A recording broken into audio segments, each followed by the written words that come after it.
Mesdames et messieurs, bonsoir, soyez les bienvenus pour cette nouvelle édition de votre journal de 22 heures à la une dans l'actualité.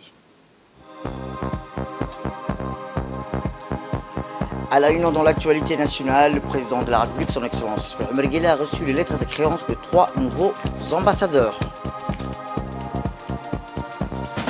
Toujours dans l'actualité nationale, direction l'Assemblée nationale où une deuxième séance publique de la deuxième session ordinaire de l'année 2023 s'est tenue dans les arcanes de l'Assemblée nationale. Et enfin, dans l'actualité internationale, le nombre d'enfants et des femmes tuées à Gaza dépasse le bilan des victimes en Ukraine.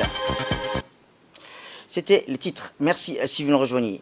Eh bien, je vous dis dans le titre, le président de la République, son Excellence Ismaël Omar Guelleh, a reçu ce matin au Palais de la République les lettres de créance de 3 nouveaux ambassadeurs étrangers accrédités par leur pays respectif auprès de notre pays. Il s'agit là du nouvel ambassadeur extraordinaire et plénipotentiaire du Japon résident à Djibouti, M. Hara Keishi. Au cours de la cérémonie dédiée à la remise de ces lettres de créance, M. Hara Keishi a longuement fait état de sa motivation à œuvrer en faveur du renforcement des relations bilatérales entre nos deux pays. Dans une déclaration, l'ambassadeur a exprimé sa détermination à œuvrer au renforcement des relations de fraternité, de solidarité, d'échange entre nos deux nations et les deux peuples. Dans une brève allocution faite à l'occasion de la remise de sa lettre de créance, le nouvel ambassadeur japonais s'est réjoui des liens d'amitié entre la République de Djibouti et le Japon. Pour sa part, le président de la République, son Excellence Ismaël Omar Guelleh, a souhaité la bienvenue au nouvel ambassadeur du Japon à Djibouti. Ce message de Sa Majesté l'Empereur du Japon à votre Excellence.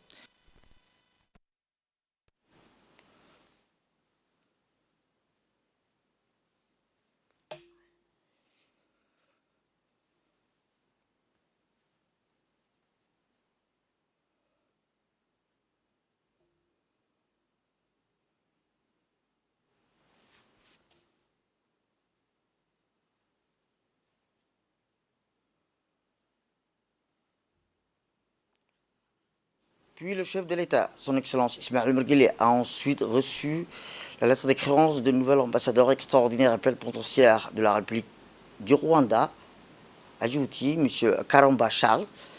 Dans une brève allocution, le nouvel ambassadeur a exprimé également sa détermination d'œuvrer pour renforcer davantage les relations et la coopération entre les deux pays. Il a ajouté que la République de Djibouti est un partenaire stratégique pour la République de Djibouti et le Rwanda et partagent les mêmes ambitions et intérêts communs pour atteindre un développement économique durable. Au cours de l'audience, l'ambassadeur rwandais a exprimé son engagement à redoubler ses efforts en vue d'accroître les liens déjà privilégiés entre les deux pays et les deux peuples frères. Il a mis au profit l'excellence des relations entre le Rwanda et la République de Djibouti dans différents domaines.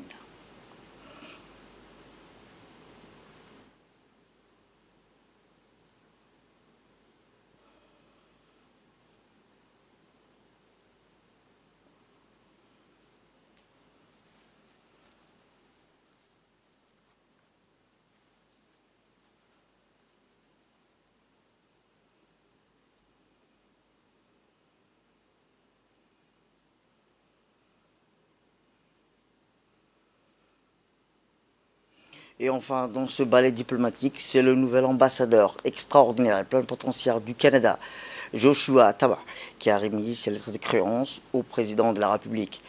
Le nouvel ambassadeur a exprimé dans une brève allocution sa satisfaction et sa détermination pour rehausser les relations entre le Canada et la République du Djibouti. Il a loué le rôle de Djibouti pour la stabilité et la paix dans la région. Il a affirmé sa volonté de travailler sans relâche pour consolider davantage les relations exemplaires entre les deux pays. Le président de la République, son Excellence Ismaël Omar Guelleh, a souhaité la bienvenue à Djibouti à chacun de ces nouveaux diplomates. Le chef de l'État les a également assurés qu'il trouverait auprès du gouvernement et du peuple de Djibouti tout le concours nécessaire à l'accomplissement de leur noble mission.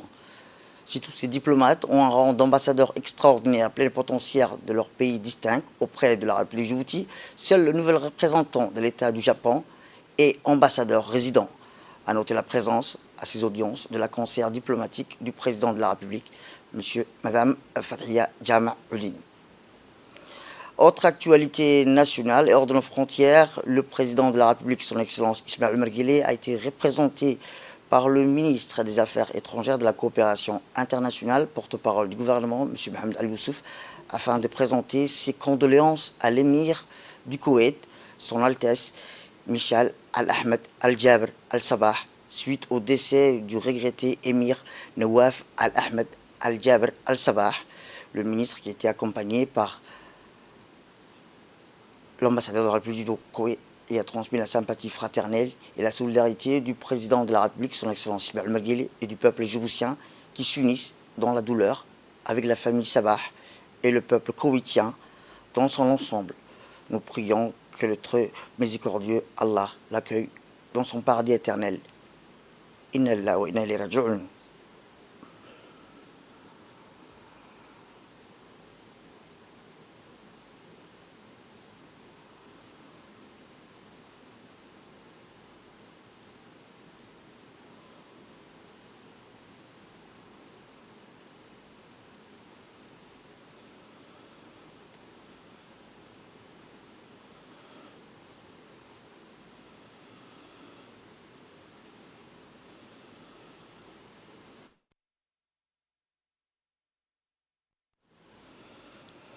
Retour à Djibouti, où je vous dis dans le titre, l'Assemblée nationale a tenu aujourd'hui la deuxième séance publique de la deuxième session ordinaire de l'année 2023, conformément à l'article 22 du règlement intérieur.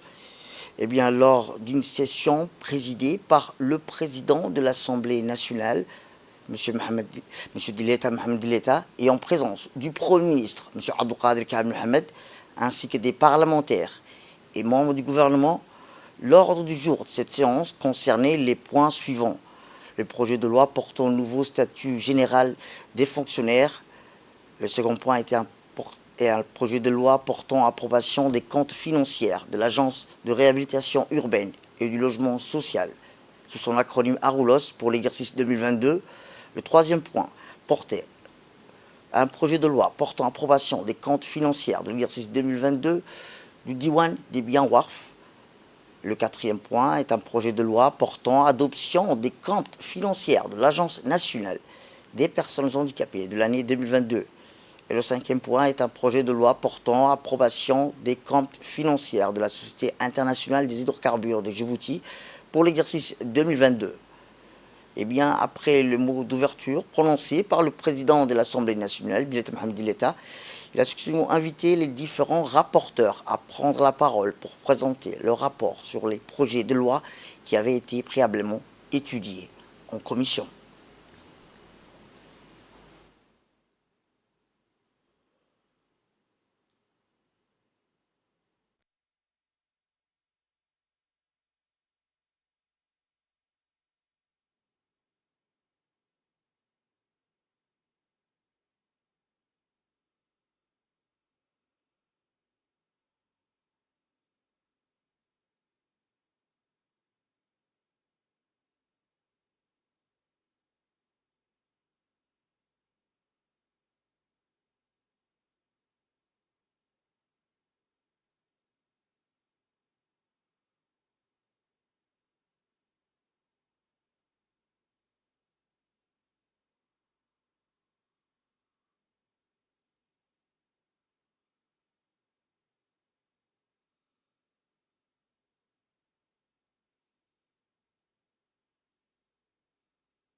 Et bien, suite à la lecture des rapports, les députés ont engagé des discussions.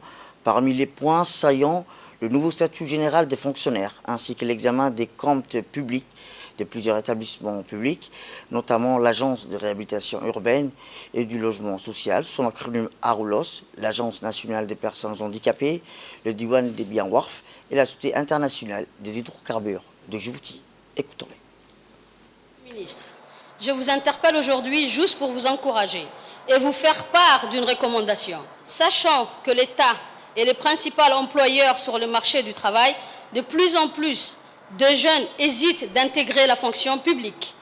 l'inflation et les faibles salaires proposés et les gels des avancements sont autant de raisons avancées.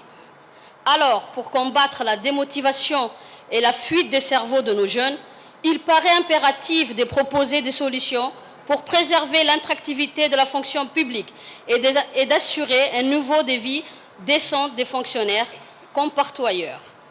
À ce titre, nous savons que certains corps des métiers de la fonction publique, comme celui des ingénieurs, ont été révalorisés. Il serait par conséquent souhaitable d'aligner tous les diplômés de façon équitable. Le prestige de la fonction publique et les dévouements de fonctionnaires se retrouvent renforcés. Pour ce qui concerne les douanes et zakat, je crois que le ministre a fait du bon boulot et j'aimerais bien lui suggérer de revoir un peu tous les biens immobiliers appartenant au ministère de biens WARF sont dans un état piteux. Je pense qu'il est temps et le devoir du ministère de biens WARF de réhabiliter les biens qui appartiennent au ministère de biens WARF. Merci. Répondant aux interrogations des députés, les ministres ont fourni des clarifications et des éléments de réponse aux différentes préoccupations. Écoutons les réponses des ministres. Les Djiboutiens qui sont à l'extérieur de cette salle. Je voudrais à ce titre remercier et féliciter mon ami Ousmane, actuellement ministre du Budget, qui avait commencé ce travail que je viens de finir. Vous le savez, nous avons eu des échanges fructueux. C'est un chantier vaste. Il faudra s'y attendre à beaucoup de changements. De cela, j'aurai besoin de vos soutiens, comme vous le faites d'ailleurs à tout moment où le gouvernement présente un dossier qui porte une importance capitale à nos concitoyens. Effectivement, il existe une disparité de salaires. Et il est des droits de l'administration que je représente ici de pouvoir rationaliser. C'est la façon dont moi-même je me suis dit, lorsqu'on était en commission, que ces disparités existent. Elle existe et nous allons la corriger à travers des décrets que nous allons prendre aussitôt que la loi serait promulguée.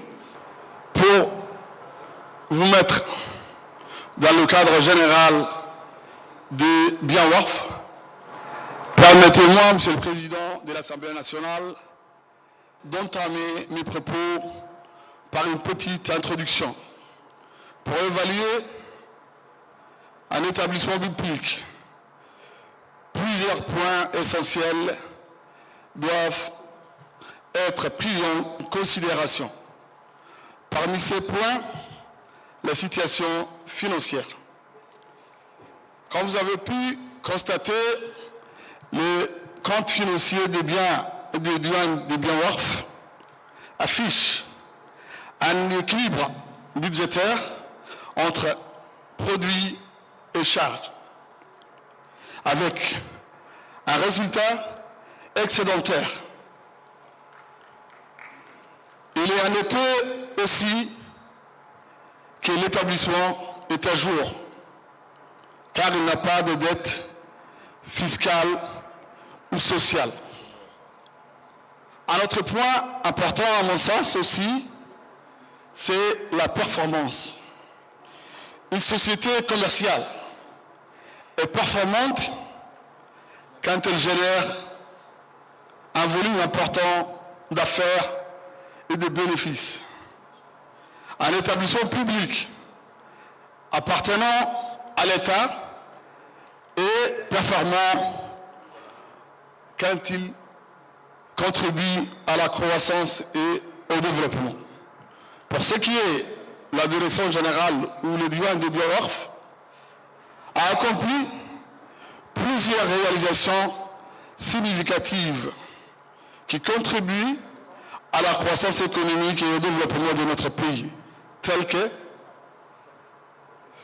le grand centre commercial Hamoudi, réalisé en PPP, partenariat public-privé, avec un partenaire d'un pays arabe, par la formule BOT, Build, Operate and Transfer Finally. Comme nous avons vu tous, cela indique la gestion saine et efficace de cet établissement. Et en conséquence, mérite de votre soutien indéfectible. Merci beaucoup. Salam alaikum wa rahmatullahi wa barakatuh. Écoutons à présent la réponse du Premier ministre lors de cette deuxième séance publique de la deuxième session ordinaire de l'année 2023, conformément à l'article 22 du règlement intérieur. Le débat, nous devrons rester cordial.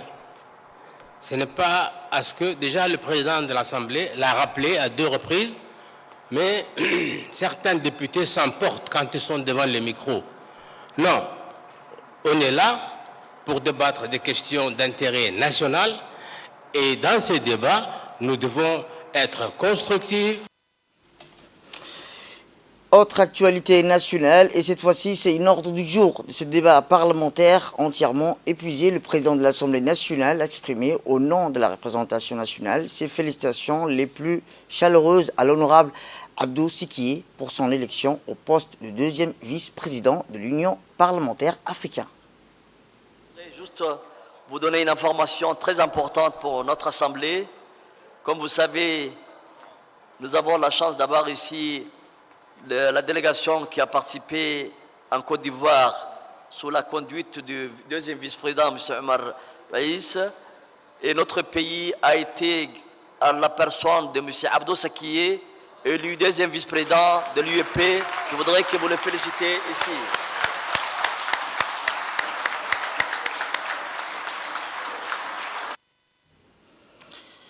Direction l'Arabie Saoudite, où le chef d'état-major général des armées, le général de corps d'armée Zakaria Cheikh Ibrahim, a pris part à la deuxième réunion des chefs d'état-major de la coalition islamique militaire contre le terrorisme qui s'est tenue à Riyad, en Arabie Saoudite, sous la présidence du chef d'état-major général des forces armées saoudiennes, le général Fayed bin Hamad Al-Rouaï.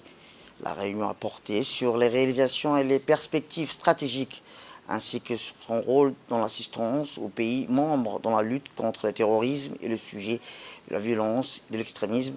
Elle a réuni les 42 pays membres de cette coalition qui ont exprimé leur soutien à la vision et aux objectifs. La réunion s'est achevée par l'adoption d'un communiqué final qui a résumé les initiatives proposées par le secrétariat général de l'IMTC, souligné l'importance de renforcer les capacités des pays membres, appelé à la promotion des valeurs de tolérance, de paix, de coexistence et à exprimer la solidarité avec les pays victimes d'actes terroristes. En marge de la réunion, le général Zakaria Cheikh Ibrahim et son homologue saoudien, le général Fayed bin Hamad, ont pu s'entretenir à huis clos sur les moyens de consolider les liens entre les deux armées et de renforcer la coopération militaire bilatérale et multilatérale. Le général Zakaria Cheikh Ibrahim a aussi réitéré l'engagement de Djibouti à soutenir les efforts de la coalition pour faire face au fléau du terrorisme et de l'extrémisme sur toutes ses formes et manifestations. Enfin, le chef d'état-major général des armées djiboutiens a également rencontré le chef d'état-major général des autres pays membres de l'IMTC, dont celui de la République fédérale de la Somalie, le général Ibrahim Cheikh Hamedine, avec qui il a discuté de plusieurs sujets, notamment celui de la question du retrait prochain des forces ATMIS de la Somalie. Retour à Djibouti ou direction le nord où une forte délégation de la région Afar d'Éthiopie, conduite par Mme Amina, la vice-présidente, s'est rendue dans la ville d'Obok. En effet, cette visite s'inscrit dans le cadre de la commission transfrontalière mixte djibouto-éthiopienne en vue de consolider les relations bilatérales entre les deux pays, mais aussi soutenir le développement économique, social des régions transfrontalières. À l'arrivée, la délégation fut accueillie par le préfet de la région d'Obok, M. Moussa Ademigani. Après les mots de bienvenue, le préfet a souligné que c'était un grand honneur pour lui d'accueillir la délégation dans la ville historique. À leur tour, enthousiaste, la délégation a remercié la population d'Ahayou ainsi que les autorités de la région pour l'accueil fraternel qui lui a été réservé. Par ailleurs, les deux parties ont longuement discuté des liens d'amitié qui lient les deux pays. Ensuite, la délégation s'est dirigée vers le conseil régional d'Obok, où il fut cette fois-ci reçu par le vice-président du conseil régional et les membres de la société civile. Les discussions ont changé, quelques discussions notamment sur les voies et moyens à mobiliser pour renforcer davantage les liens d'amitié entre les deux régions sur le plan économique, culturel et touristique. Le vice-président a rappelé que cette tour de la ville historique de rendre l'appareil puisque la ville de Samara avait accueilli la délégation bokoise l'été dernier, toujours dans le cadre du renforcement des liens d'amitié entre les deux nations sœurs. Le lendemain, un match de football opposant le FC Obok au FC Samara en l'honneur des invités fut organisé. En effet, l'événement a vu la participation du préfet adjoint, M. Mohamed Awad, du vice-président du conseil régional, Ahmed Ali, de la secrétaire générale du secrétariat d'État régional sport, Mme Khadija Ibrahim Idriss, sans oublier la vice-présidente de la région Afar d'Éthiopie, Mme Amina et sa délégation. C'est devant un grand public et de nombreux enthousiastes que s'est déroulé le match. Ce dernier fut notamment placé sous le signe de la convivialité, du plaisir partagé, afin de pouvoir vivre des belles émotions autour et sur le terrain. Le match est soldé par un score 1-0 en faveur de l'équipe de Samara et une rencontre très agréable pour tous les acteurs ponctués de fair play et de respect mutuel. Enfin, avant de quitter la ville historique, la visite de la délégation fut marquée par la pose des plantes d'arbres par les autorités de la région d'Obok et la délégation de la région Afar d'Éthiopie sous le signe de la fraternité éternelle entre les deux nations. Écoutons à présent la secrétaire générale du secrétariat d'État au sport, Mme Khadija Ibrahim Idriss. Pour un match amical entre la région d'Afar d'Éthiopie et l'équipe des régions d'Obok et qui s'est déroulé au sein du stade. Tout d'abord, je tiens à rappeler que l'équipe d'Obok s'est déplacée l'été dernier pour un match amical à Samara et aujourd'hui, c'est des retours qui a eu lieu à Obok. Et comme vous voyez, la représentante de la région d'Afar qui s'est déplacée avec toute une équipe, certes, ils ont été déplacés par la route de Balho, ils ont été accueillis par Tajora et puis ils sont venus à Obok, ils ont été accueillis chaleureusement par la région d'Obok et nous tenons surtout à informer que c'est un match amical qui a eu lieu et c'est surtout pour garder ces liens d'amitié entre ces deux équipes qu'il y a eu l'été dernier. Et surtout aussi pour montrer que le sport est un havre de paix. Les deux institutions se sont tenues main dans la main ainsi que le ministère pour les accueillir à bras ouverts et montrer qu'entre ces deux régions, il y a un lien d'amitié et que nous ne comptons aussi pas s'arrêter, comme elle l'avait dit la représentante, que ce ne sera surtout pas en sport, que ce soit en culture, que ce soit en jeunesse, que ce soit en artisanat aussi. Et Inch'Allah, cette année ne va pas s'arrêter sur ces points-là. Nous les remercions infiniment pour ce déplacement qu'ils ont fait pour venir jusqu'à Obok. Du nord, on passe au sud, où dans le cadre des actions de lutte contre la contrebande, la brigade de la douane d'Ali Sébié, en collaboration avec le détachement de la police d'Ali Sébié, a intercepté à proximité et périphérie du secteur de la frontière de Galilée une importante quantité de marchandises de khat de contrebande. Durant cette opération ont été interceptés soit plus de 4300 kg de khat. Les contrebandiers voulaient acheminer à la capitale. Selon la procédure standard en vigueur, cette quantité a été transmise à la brigade de la douane et détruite sur place en présence du chef de la brigade de la douane d'Ali Sébié, M. Mohamed Moumin Hassan. Dans l'actualité internationale, je vous dis dans le titre, la Commission générale de l'Office des secours et des travaux des Nations Unies pour les réfugiés de Palestine, M. Philippe Lazarani, a déclaré hier que le nombre d'enfants et des femmes tués dans la bande de Gaza en 40 jours dépasse le bilan des victimes parmi les civils en Ukraine. Dans une interview accordée à Al Jazeera, M. Lazarani a qualifié la situation à Gaza sans précédent et choquant. Il a souligné que le nombre de civils et d'employés de l'ONU tués à Gaza est sans précédent. Le responsable onusien a également affirmé que le nombre d'enfants et des femmes tués à Gaza en l'espace de 40 jours dépasse le nombre de civils tués pendant la guerre en Ukraine, qui a éclaté il y a environ 22 mois. Vendredi, le ministère de la Santé de Gaza relève que 8 000 enfants et 6 200 femmes ont été tués depuis le 7 octobre dernier. Rappelons que 60% des infrastructures ont été détruites et 90% de la population de Gaza a été déplacée. Plus tôt, l'UNRWA a annoncé que le bilan de ses employés tués dans la bande de Gaza s'est alourdi à 135 morts depuis le 7 octobre, a déclaré le responsable de l'ONU. C'est tout pour cette édition. Merci à vous de nous avoir suivis. Restez avec nous pour passer notre programme télévisé. Le programme continue sur Télé Djibouti.